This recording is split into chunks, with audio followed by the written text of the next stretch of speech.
Gracias, buenas tardes. Tal y como lo advirtió el presidente Abinader, el Gabinete de Salud que coordina la vicepresidenta de la República, Raquel Peña, modificó el decreto del pasado 15 de diciembre ante el aumento de los casos positivos de COVID-19, las aglomeraciones y el irrespeto a las normas sanitarias que se registraron durante las festividades decembrinas.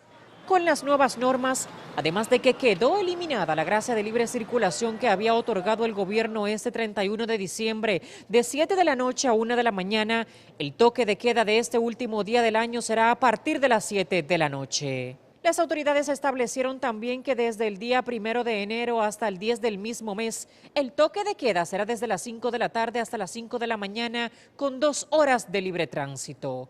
Mientras los 2 primeros fines de semana del mes de enero, es decir, sábado y domingo, el toque de queda será desde las 12 del mediodía.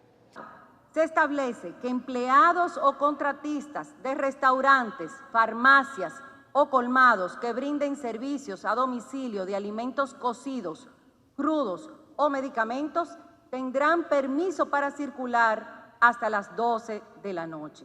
Las nuevas medidas establecen que desde el 1 de enero los bares, restaurantes y colmadones no podrán recibir clientes que consuman en sus instalaciones hasta el 10 de enero. Desde el día 1 de enero hasta el 10 de enero del 2021 estarán clausurados parques, malecones, gimnasios y los dedicados a prácticas deportivas, solo con la excepción de torneos profesionales sin asistencia de público. Todas las direcciones regionales de la policía tienen centros, clubes, bajo techo para una posible conducencia de las personas que puedan violar las medidas restrictivas. Mientras las actividades del sector turístico continuarán manejándose con un protocolo especial como hasta ahora. Los hoteles, por el cuidado que se ha tenido durante el tiempo y por la condición de sus propias estructuras, garantizan mejor el distanciamiento social que otros establecimientos que puedan generar prestaciones similares.